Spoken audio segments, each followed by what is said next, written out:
तलवार जी आहे त्यानं त्याच्या बापानं त्याची शिर काढली.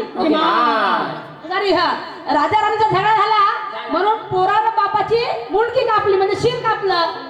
तर कारण न विचारता डायरेक्ट मुंडका कापलं म्हणते. हा तर ते राजा कोणता, राणी कोणती आणि त्या मुलाचं नाव काय? तर शाहीर साहेब त्या राजाचं नाव आहे लायस. राजाचं नाव आहे लायस. राणी आहे ओकास्मा. राणी आहे ओकास्मा आणि बेटा आहे ऑडिपस. हा त्या बेटा म्हणजे मुलाचं नाव आहे ओडिपस आणि राणी आहे ओकास्मा आणि राजा आहे लायस. आणि सजा त्याला कोणती झाली? कोणती? तर त्याचे डोळे फोडण्यात आले. अरे देवा, कोणाचे? त्या मुलाचे डोळे फोडण्यात आले. आणि ही कहाणी आहे ग्रीक पौराणिक कथामधली. तुम्हाला सांगतो ही कहाणी आहे ग्रीक पौराणिक कथा पुस्तकामधली. हे तुम्ही वाचून घ्या. तुमच्या प्रश्नाचं उत्तर 100% खरं आहे म्हणलं. खरं म्हणायला शिका. काहून? तुम्हाला मी प्रश्न विचारला तुम्ही म्हटलं नाही का की जो उलटा लोटा का बरं लटकवता? तर तुम्ही म्हटला शिवाजी म्हणजे संभाजी राजाचं मूल काय? तर मी हो म्हटलं ना. हो नाही म्हटलं का? पण शाहीर साहेब त्यांची उत्तर कशी देता हो तुम्ही? हा तुम्ही म्हणता तुमचं तुरनिशाण आधीच आहे तर मग उत्तर क्लिअर द्या ना. एकच उत्तर द्या ना क्लिअर. एका प्रश्नामध्ये 3 प्रश्न. अरे बा 1 नवरा 3 बायका कराल का? नाही. चांगली गोष्ट आहे तुमची. आणि म्हणून काय म्हणायचं आहे का?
नाऱ्याचे ठेकेदार साहेब माझ्या भावाकडनं या आमच्या पार्टीला या गीतावरती 100 रुपये सपोर्ट मिळालेला आहे. मी आणि माझी पार्टी त्यांचा खूप आभारी. सुनील भाऊ चौधरीचे खूप आभारी आहे आम्ही माझ्या भावाचे. त्या छोड़ दे कर मी अभिमान सारा दूसरों को कभी कम न समझना. नाही. माझे माय बाप दुसऱ्याला कधीच कमजोर समजू नये. हा एक बोट जर आपण दुसऱ्याकडे दाखवलं तर 4 बोट आपल्याकडे 5 असतात त्याचा विचार करायचा. आता शाहीर साहेबांना वाटत झाली पायी काही आताची निघलेली बाई आहे जेमतेम 6-7 वर्ष झालेले आहेत. हे माझ्यासमोर काय करू शकते? शाहीर साहेब तुमच्या बरोबर माझे भरपूर दुय्यम झाले बरोबर. तुम्ही भाऊ नारायण दुय्यम झाली आणि त्याच्या आधी भरपूर झाल्या. पण तुम्हाला होत राहतील मरेपर्यंत. पण तुम्हाला काही वाकड बोलली होती नाही. काही बोलली होती नाही. पण आज का तुम्हाला भूत झोमलो आहे का भूत? तर तुम्हाला बरं हे एवढं बोलून तुम्ही काय सिद्ध केलं आपल्या मध्ये? काय सिद्ध केलं तुम्ही? काय सांगितलं लोकांना प्रबोधन? फुले शाहू आंबेडकर छत्रपती शिवाजी महाराज सांगितले. माता रमाई माता जिजाई सांगितलं. काय सांगितलं तुम्ही? कोणती प्लॅटिंग काढली? फक्त घाम पडतो एवढं बोललं म्हणजे दम बोलतो. तुम्ही काय तोफान झाले काय? तोफान झाले? घाम पडाले? आपापच घाम येत. मग भूत जमलं असं तुम्हाला तर उतरू